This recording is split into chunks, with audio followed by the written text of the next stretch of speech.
斷捨離 Day 2，今日我要放下嘅係呢對我好中意但係好耐冇着嘅鞋啊！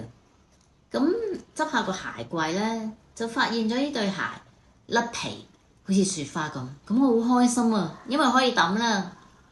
但係我又再着下去啦，我仍然啱着喎，又好舒服。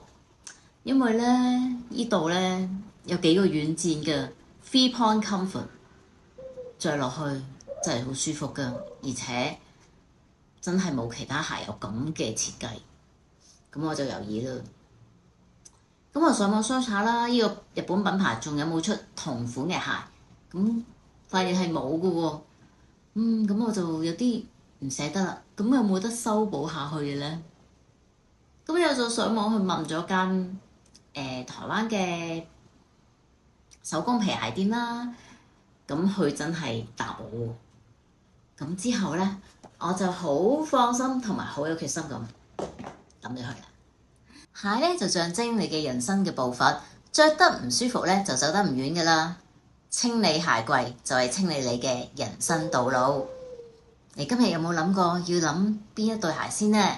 留言話俾我聽喎。